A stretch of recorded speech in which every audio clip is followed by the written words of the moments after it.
Well, hello everyone. Welcome to today's episode of the Ignite podcast. Today I've been joined by Nick Shewring. Mate, welcome to the podcast. Woohoo! It's great to be here. Thanks for having me. Easy. So, mate, you and I have sort of caught up a couple of times. You're on doing some fairly interesting things at the moment, which I'm keen to dive into. But maybe for everyone listening and watching, give us a bit of a elevator pitch on what you've been up to over the course of your career.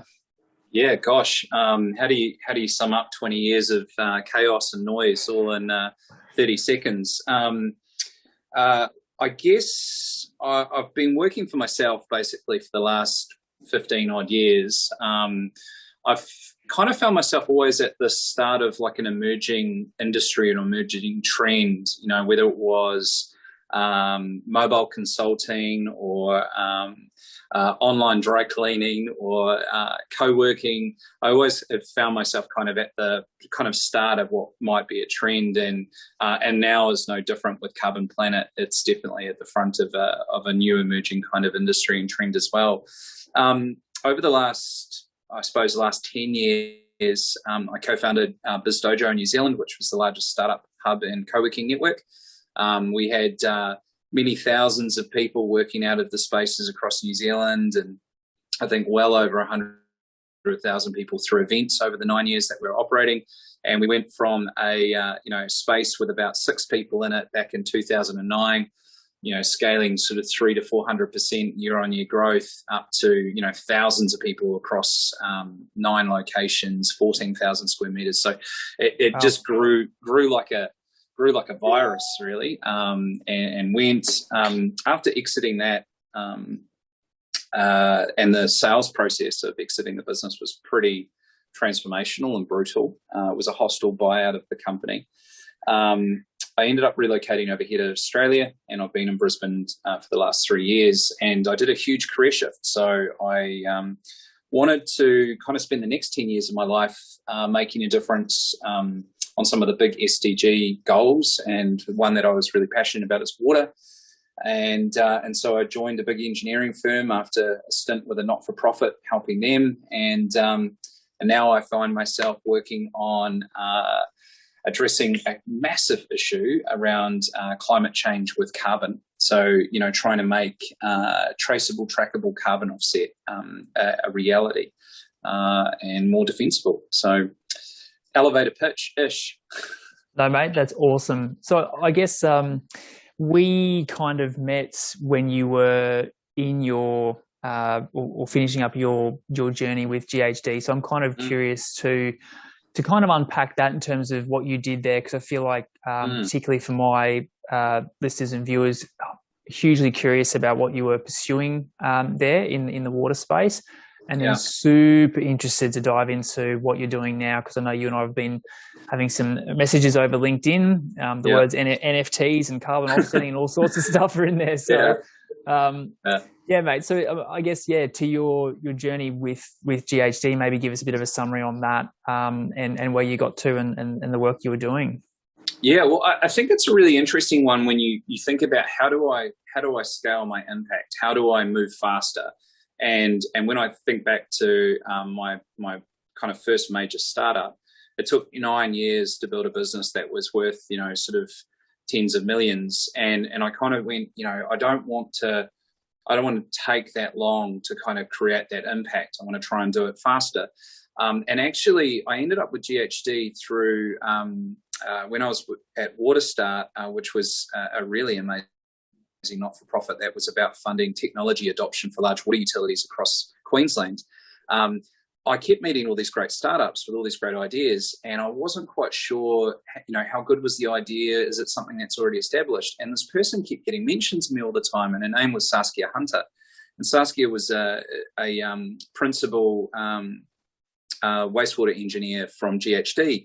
And the first time we met, I was like, okay, I need your help. Can you please unpack some of these ideas and let me know if you think they're legitimate or not? And she was brilliant, and we got along like a house on fire from there. And when I finished up with WaterStart, I actually ended up with an interesting opportunity with a major water utility here in Aussie to actually help them with some of their startup planning. And they were looking at actually doing an accelerator. And so I thought, well, I think there's a better way to help them, and perhaps that's in collaboration with GHD. And so actually through a conversation with Saskia and then Jaisal Shaw, who you had on the show the other day, yep. We kind of came up with a way to give this water utility a better outcome by actually me joining the GHD family and helping bring that all together. And in the end, we delivered that work, and it was really exciting. Well, what actually came out of my time with GHD was understanding that a lot of the challenges facing the water industry are pretty consistent globally. And the role that Saskia and I guess the mission that Saskia and I developed under Jaisal and Kumar's lead inside GHD was around going, well, how could we change the dialogue with water clients around the world? How could we move GHD from a traditional service provider to actually a trusted ally and partner to help them sort of understand where are some of the future trends? And so we launched a platform called Aqualab, right in the midst of COVID.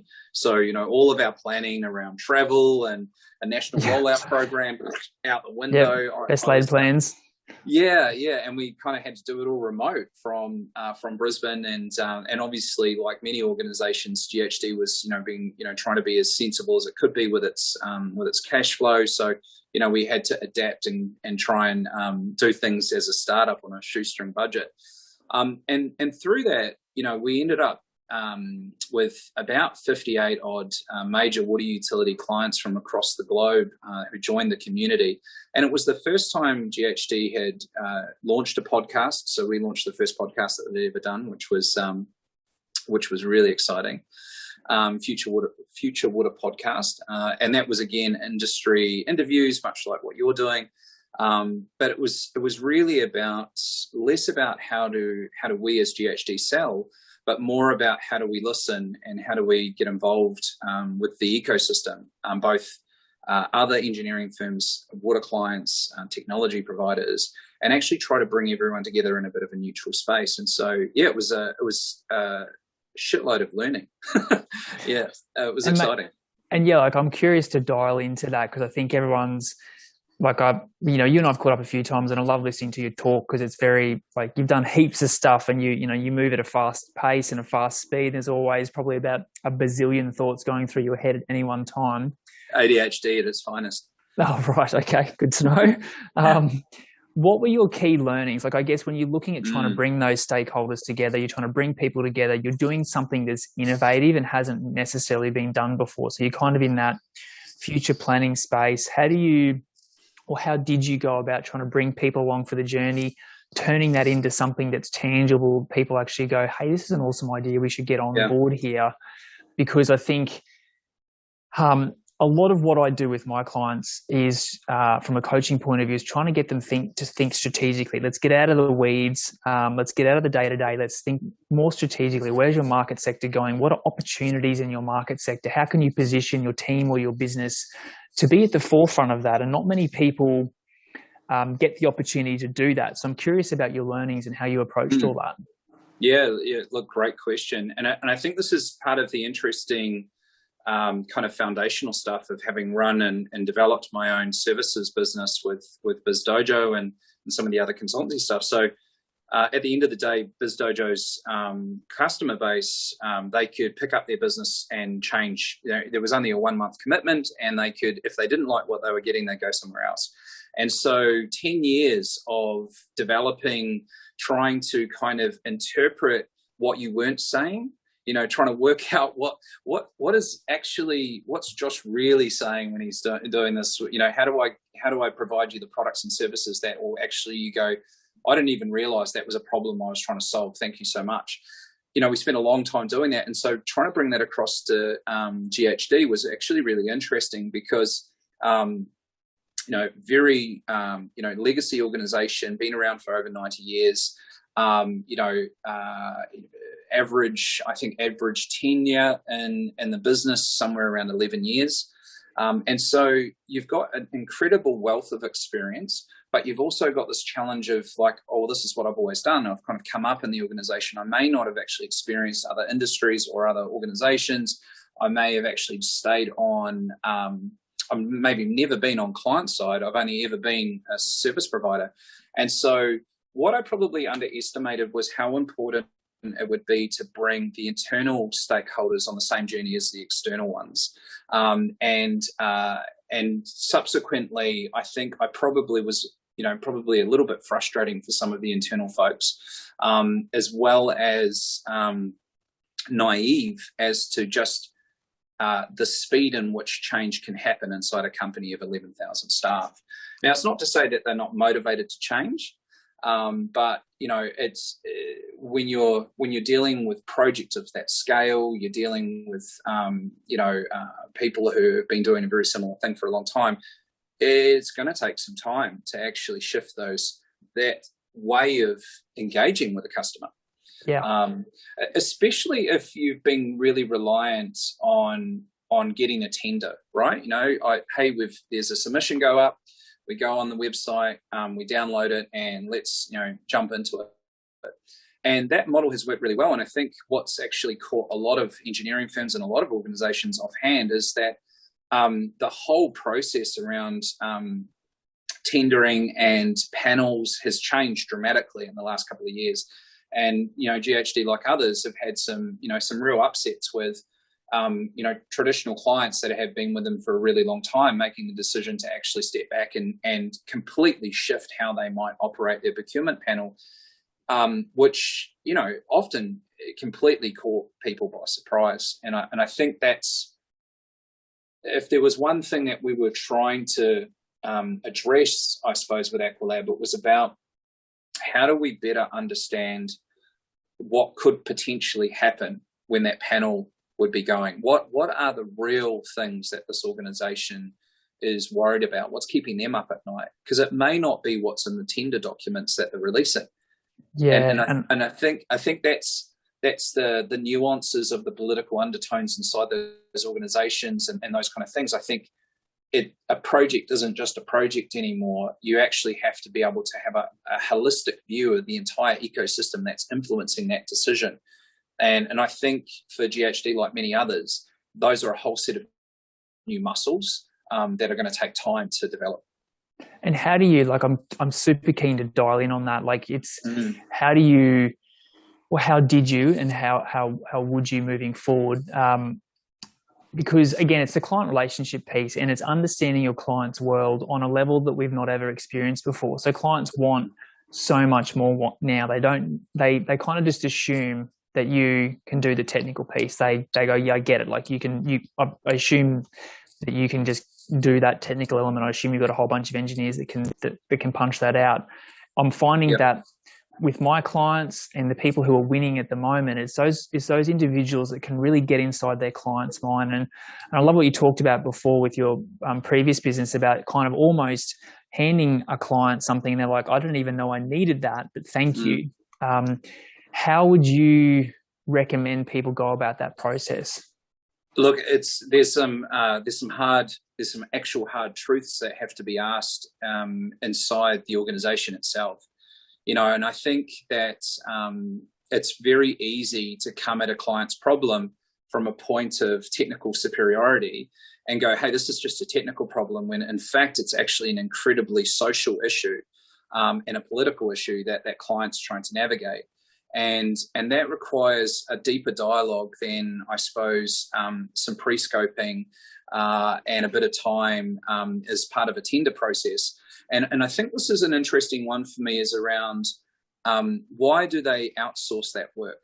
And obviously a lot of clients are building capability in-house and they're looking at the types of stuff they'll outsource to a service provider. And that's changed a lot, I think, over the last few years, as organizations have realized that, they can't be at the mercy of the conditions that might be happening. And, one of these might be a tremendous amount of transport work going on in Victoria or New South Wales. So that all of that work happening simultaneously means that you only have so many engineers and people are stretched to breaking point. So from a service provider perspective, really high utilization numbers, good backlog. From a client perspective, huge frustration real fear around, okay, so are we getting the first run people, the second, the third? And then there's this other kind of elephant in the room, which is the clients are going, okay, we need you to collaborate in a truly transparent, open book way with who are your competitors. And I mean, that's hard enough getting to know, a business partner, let alone a competitor who you are going toe to toe with on many projects. And now you've got to sit on the shared panel and actually work out how you two compete and work together simultaneously. And, I think that's really difficult. So yeah, definitely. I think there's some internal hard truths that have to be asked. I think that one of the things that's important, I guess, is where CX becomes a reality, not just rhetoric that customers, that people inside a business throw around and go, hey, we want to be customer centric. Well, what is customer centric? Is that like dialing it in and sending a survey to your client at the end of a project and saying, hey, was that great? And they go, yeah.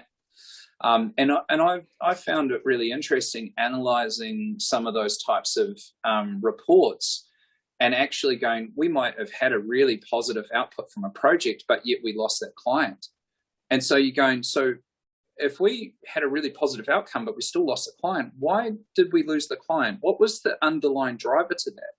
And those are those awkward conversations that I think, if you're a traditional engineer, those are different muscles than perhaps you're normally used to actually flexing, and a different dialogue than you're used to having. Yeah. And I think that's where it gets really tricky, because if you get it wrong these days, you can be off a panel for 10 years. That's 10 years. That could be a multi-million-dollar a year panel, and you don't have a seat at the table anymore for $30 million worth of work. Yeah, and I'm curious. What does that mean? Yeah, mate, it's massive. It's huge. And did you get to understand why some of those opportunities were lost? Was it a client-facing or client-understanding issue? Like, if you got a good outcome on the project, I mean, most people will be high-fiving and going, oh, we made some profit and we got a good outcome on the project. What did you uncover? Well, I think what's really interesting, and I suppose this was the great thing about Aqualab, is it started to change the relationship dynamics between service provider and client to actually kind of almost pseudo team member and confidant, so they're starting to share and what I realized actually with a lot of the conversations with kind of senior decision makers in the client's domain is, when we kind of got through the formalities, they said, look, we're actually not quite sure how to achieve this. We know the outcome that we've got. We've got a lot of pressure from regulators. We've got a lot of pressure from our communities and our stakeholders. And ultimately, we want to deliver a really good outcome. And to be frank, we don't have all the resources and the tools to be able to do that. And we're looking to you to stand in the trench beside us and actually help us do it, which is a real change of the dynamic and that relationship between service provider and client. Because if your normal modus operandi is fixed price, arguments over variations, and like, well, that you should have said that. We don't want to take that on board. And they go, well, look, we didn't have 2 years to come up with this business plan. We had 3 months because we had a critical failure and we couldn't work out everything. And so, I think there's this kind of shift, this cultural shift, and that would probably be one of the biggest things that I sort of took away from some of the conversations with client side was, we need to feel like you're standing beside us, not just kind of watching us crash into a wall and going, yeah, there's the wall. We did tell you there's a wall coming up. And I think this is probably where there were so many great people at GHD that were standing beside and wanting to stand more beside those clients. And I think that's really some of the big challenges is, how do you do it in a meaningful way? How do you not get caught up in just what your business does? How do you understand the nuances of what's going on a meta level, with the fact that, maybe you're no longer losing a contract to a traditional competitor. You're losing that to a startup that's provided a monthly subscription, where that used to be 20 people doing time and materials, and now they're paying $500 a month. Yeah. And that and how do you adjust as a traditional service provider who goes, how do I compete with that? Like, how do I change our entire business model overnight to be able to, because we didn't even realize that was where things were going. Yeah, and I mean, we know that you can't necessarily change business models overnight, and the engineering and construction industry is very traditional and ingrained in the ways that they do things. Which is, I'm trying to work with my clients around, let's think outside the box here, team. Let's get some innovative things going. But it sounds like really that clients now are looking for that partnership model. They're looking for, and I love your words, for people to stand beside them and kind of help them through the process. Because you're right, like there's not that many, like my background's civil engineering, and the traditional land subdivision used to be super simple and super easy. And, from a client side point of view, they could engage a consultant to do all of that work and kind of be largely hands off and know that an outcome would happen. But now things are so much more difficult. Customers and consumers want more. They want eco-friendly developments. They want this, they want that. And a lot of client side people are, they're outside of their comfort zone too, because they don't really know how to deliver this sort of stuff. And so as our industry evolves at a rapid rate, client side are trying to keep up, and they're probably not wanting to admit to their consultant team or their construction team that they don't really know what they're doing, or that they need some help. And so it's up to consultants and contractors to kind of bridge that gap and be the one to reach out and go, well, how can I help you? I know that we've been engaged under a fixed fee arrangement or fixed lump sum, but here's some cool things that I think that we can do and talk about. Would you be open to that?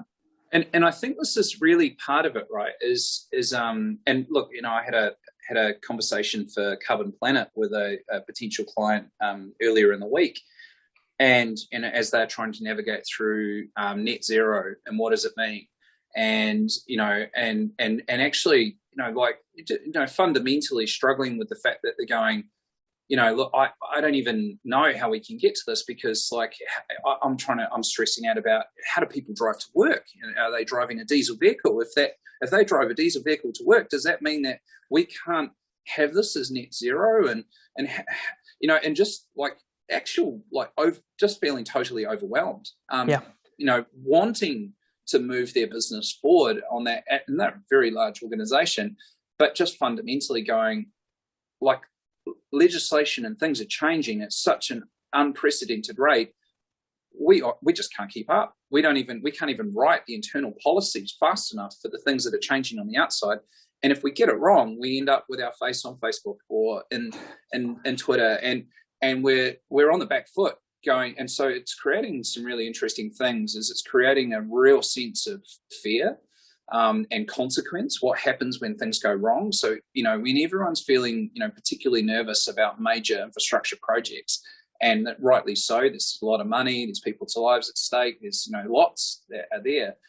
Your natural instinct is to put armor around yourselves, right? So both sides are going to start kind of working out, okay, so how do I cover myself from your actions and vice versa? And so the conversations actually start to slow down, they deteriorate, and it starts to become less collaborative, more almost combative. And I think about some of the, obviously I'm following quite closely things like the Three Waters initiative in New Zealand, and sort of still quite engaged with quite a few different water leaders in the NZ.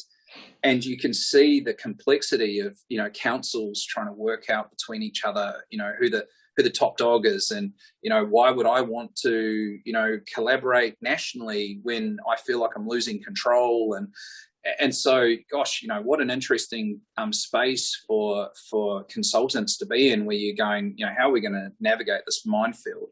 And so, look, I think first principles for me are kind of get back to basics, really understand and build some empathy and some trust with those clients, so that they actually can feel like they can have that conversation to say, look, we really know the outcome we want to get to, but we sure as shit don't quite know how to get to that. So, and we're looking for you to kind of support us and learn with us as we go along with this. And that will mean that you will have to adapt your pricing structure to be because you can't charge someone top dollar for something if they and yourself are working it out together. There's got to be a little bit of skin in the game on both sides. And I think where the engineering industry is probably going to find the biggest disruptions for it is where they are, their human time has been commoditized. And if we look at most large engineering firms, you've got, sort of 20% level of highly specialized, very uniquely skilled people who are probably generating 80% of the premium billing. Everyone else is kind of operating at low margins, almost commoditized, and they are the ones that are definitely ripe for, like AI to replace those roles, because the computer will actually probably generate the model better than the human will, because it can run 1,000 computations of a system instantly. Yeah. And so how do you, and I think this is the thing I'm really excited about what you're trying to do, is that, in this paradigm shift, how do you develop the right skills in an organization where a vast majority of the type of work it does could be very likely replaced with robots? And so what's that magic skill that business has? And the hardest thing for the robots is creativity, collaboration, human-centric skills. Those are the things that are the hardest, because the AI doesn't know what to do with that. That's why, look at the misinformation stuff going on with, fake news. The algorithm's so good at giving us the fake news because it just wants us to look at it. It can't distinguish between the fact that it's fake. It's just like lots of people are reading it, so I might as well give more people it. And so that's where the interesting human element comes into, well, how do we help to support the AI as it's developing out these systems? Because we're the creative ones, we're the artists, we're the problem solvers. This is the resource and the tool that does the work. Yeah, mate, it's the EQ piece, it's a self-awareness piece. And as long as we as human beings are constantly learning, growing, evolving, getting better, questioning ourselves too in terms of our thought processes, our parts of our personality that might not support us so much, whether it's client relationships or business development. Yeah, they're the people, and they're the people that are going to help the company move forward in a really strong way. Like I agree with you, and I think there's an incredible opportunity for the engineering industry at the moment, but we've got to be prepared to have hard conversations and have hard looks at ourselves in terms of where do I need to get better to improve and move forward. I mean, and look at the scale of some of, I've obviously got a few SDGs up on the wall behind me, but, when you think about the mechanics of how do you bring energy, just electrify 1 billion homes that don't have electricity at the moment around the world, or you want to bring, clean water and sanitation to 2 billion individuals around the world. You can see that as like, there's never been a better time for engineering firms who, this is their bread and butter. There's suddenly an opportunity to go, well, how would we scale our systems and our processes to be able to provide those outcomes to those communities? And so I think it's probably one of the most incredible moments in all of our lifetimes to be here as we kind of embark on net zero. It's kind of like a focal point, and we all have to kind of pull our socks up and work out how we're going to do it. Yep. The reality will be for the organizations that are adaptive, are humble, have a level of empathy for their clients, can be creative around their fee structuring, they'll be the ones that come out on top. The ones that are rigid, impersonal, formulaic, they will struggle to adapt, and they'll go the way of the dodo, and and they'll find themselves being blockbusters. That's looking back on it in hindsight, right? You look at blockbusters as a failure and go, well, that was pretty obvious. Yeah. Internet, internet is everyone's got NBN at home, great. And we can all watch and stream stuff. It was obvious that Blockbusters was going to fall over, but for Blockbusters in that moment, and they just didn't even want to hear it, because they didn't have enough awareness of themselves in the industry, and they actually didn't really know what their clients wanted. And so I think that's a dangerous place to play. And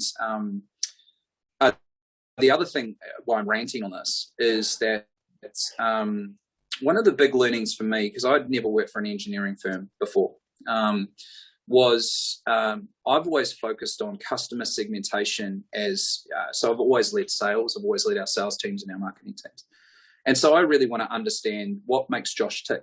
What's Josh's persona, his age range, his spending habits, all those things, right?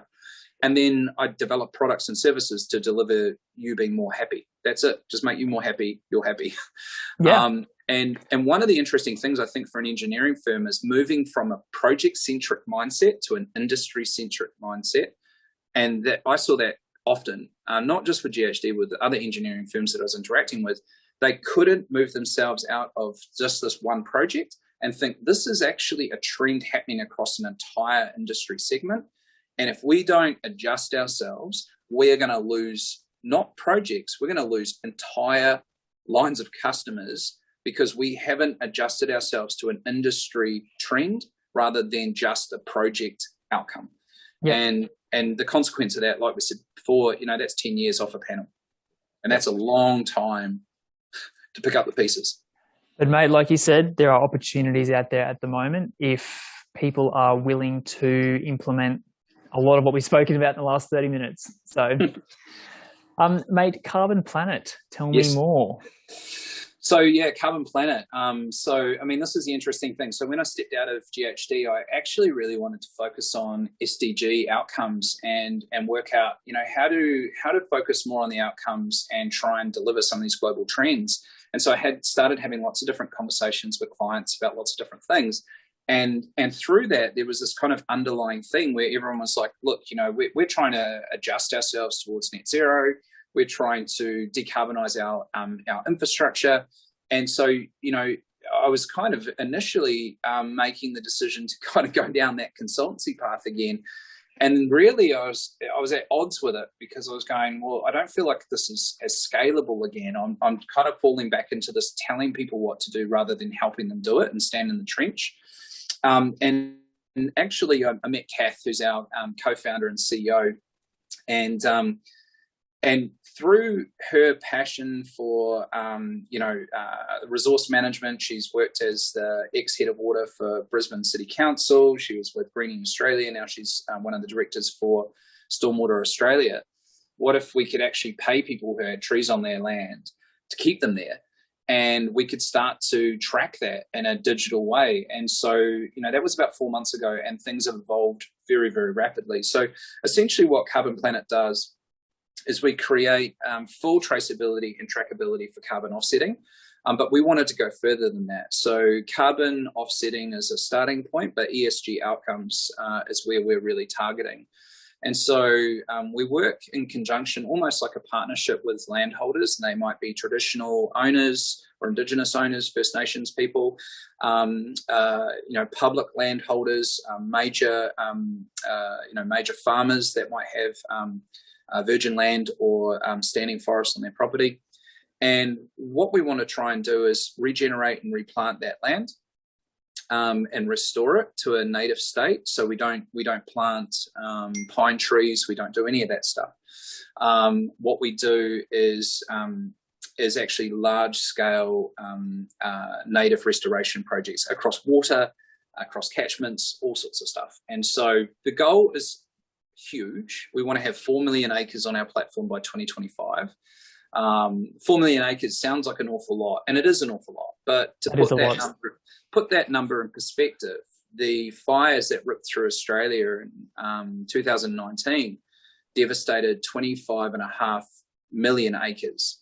So we're looking at 4 million acres between New Zealand, Australia, and into Europe.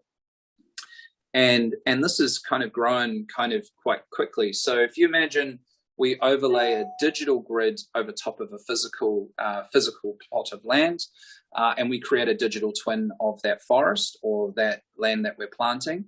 And then that grid, we create individual NFTs, which are non-fungible tokens for all the tech heads on watching this. And obviously everyone's pretty excited about NFTs at the moment, and everyone's trying to go, why on earth is a JPEG worth $500 million. Doesn't make sense. And so what we're doing is and the way I kind of think about it, because I'm not I definitely am not a tech head when it comes to some of the stuff, but the way I try to think about it is an NFT is like a digital serial number. It's a unique identifier for a physical item or a digital item. What we do is we overlay that on physical land, and allows us to be able to track one-to-one. So if you're an organization that wants to kind of head towards net zero, and you want to be able to go and activate projects in your own community, in your own country, and be able to really truly provide a unique identifier to your customers, where you can say, hey, look, we're on this journey, click this link and see the community that we're helping.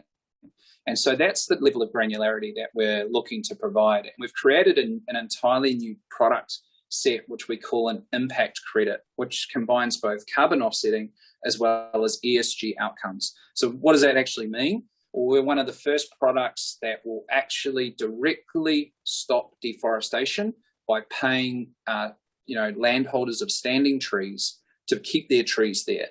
Now, we do not provide that as a carbon offset. And the reason for that, and this is where everyone gets lost, is there's this interesting thing called additionality. And additionality, when it comes to carbon offsetting, basically means you can't use a standing tree that's already planted, that's already growing as a carbon offset, because we actually need more trees, not just kind of getting out of the jail card with the standing ones. The problem with the additionality kind of system is that there hasn't been a model that allows for planting new trees as well as protecting the ones that stand. And so what we've seen on a global scale is the horrific consequence of the carbon price skyrocketing. It's gone up, it's tripled in price in the last 12 months. Wow. So what we've actually seen is standing native forests getting cut down, because the only way that landholder can make money is to get paid to plant new trees.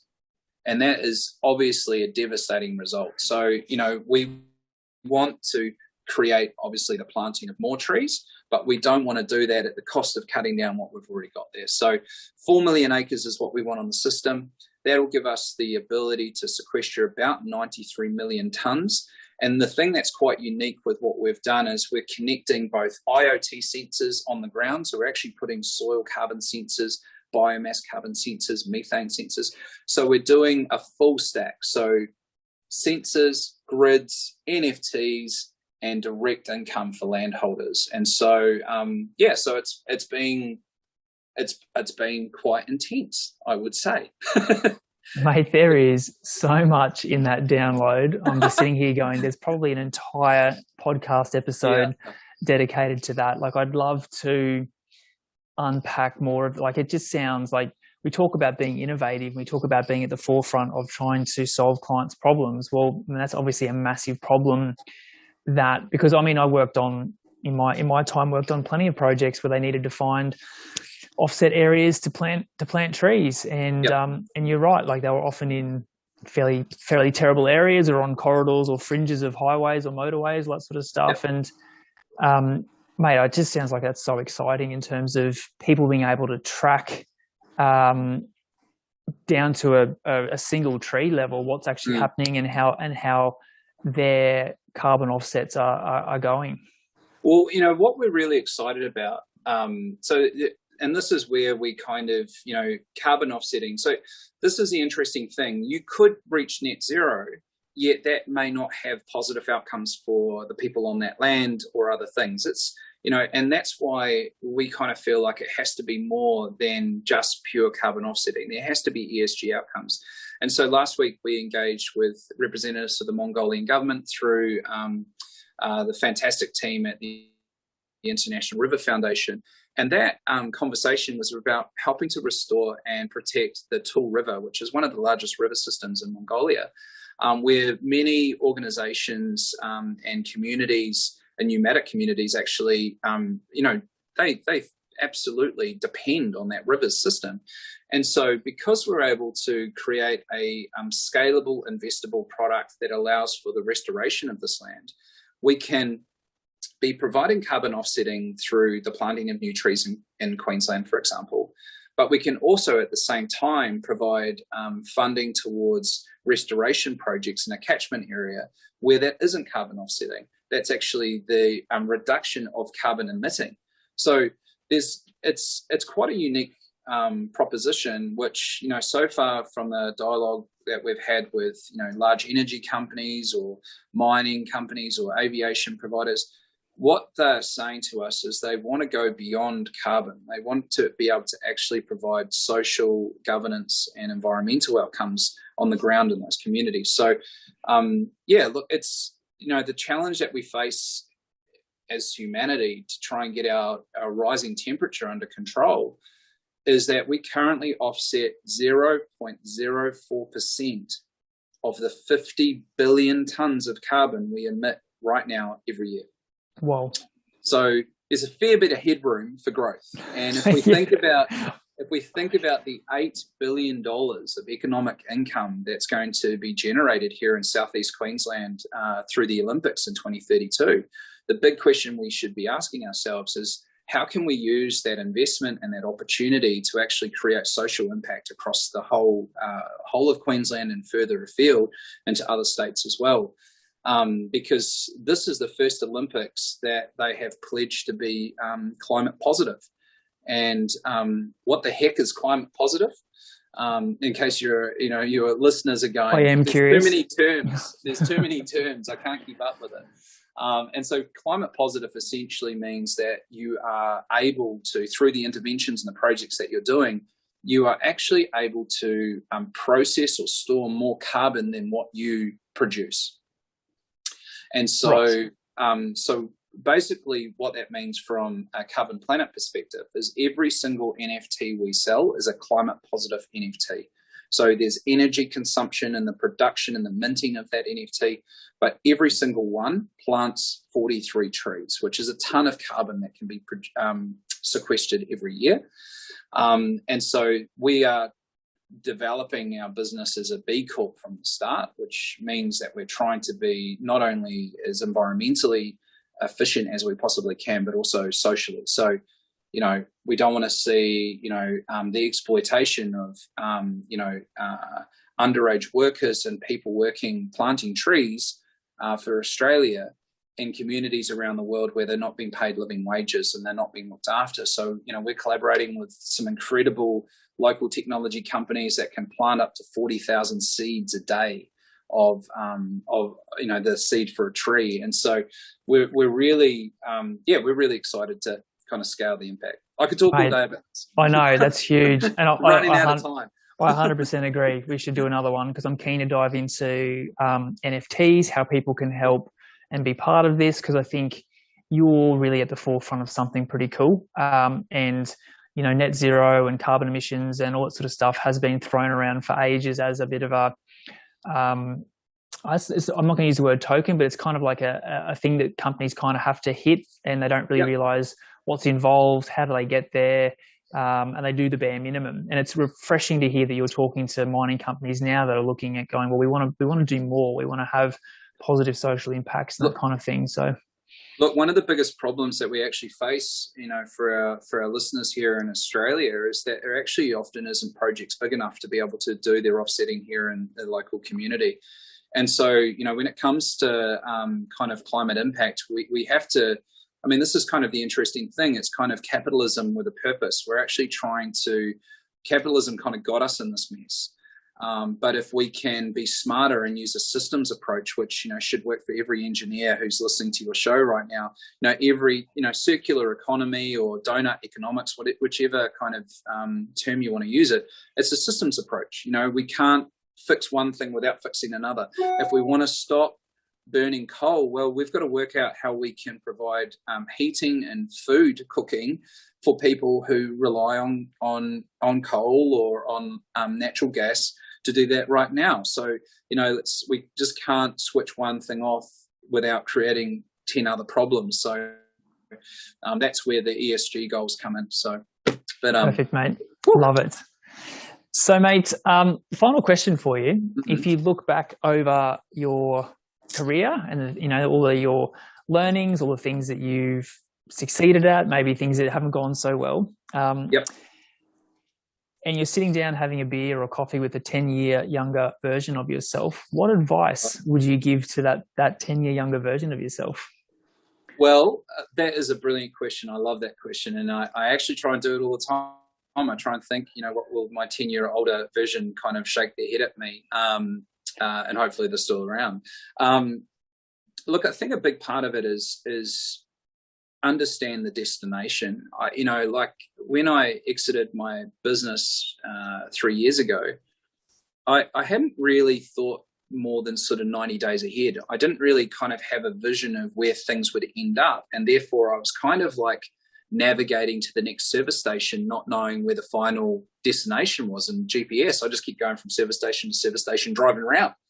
And so I think really it's about understanding what drives you and what makes you happy and where you want to get to.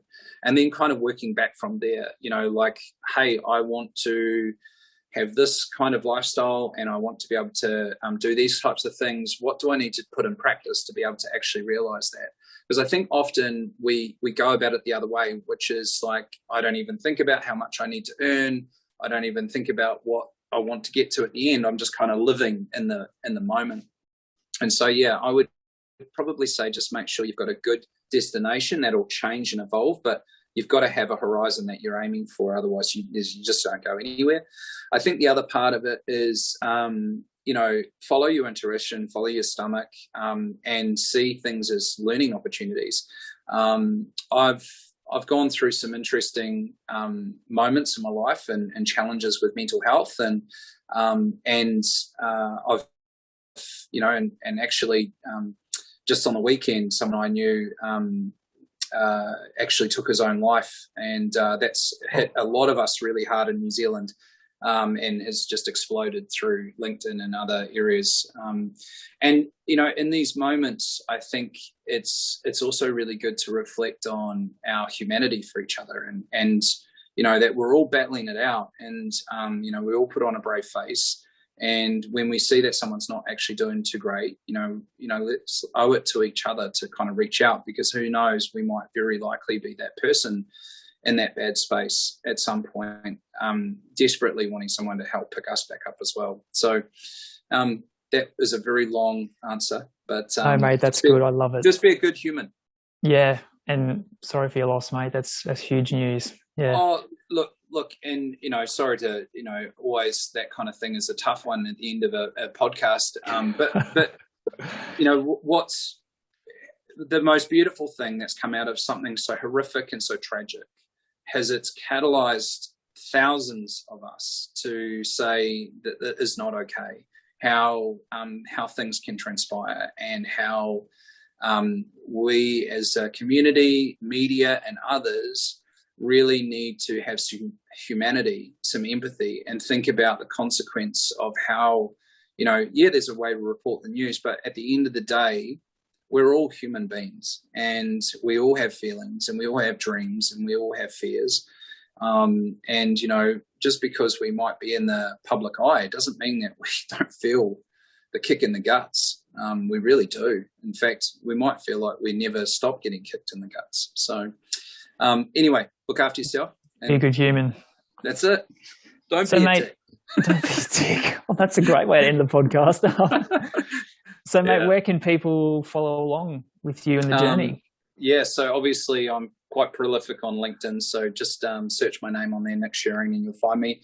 Obviously carbonplanet.io, so that's carbonplanet.io. You can check that out, and we're constantly evolving our website, so there should be less Latin on it now. Okay, good to know. And look, I guess always happy to have conversations, share learnings. Never afraid to chat to people about whatever they're working through, and pay it forward. That's the human thing.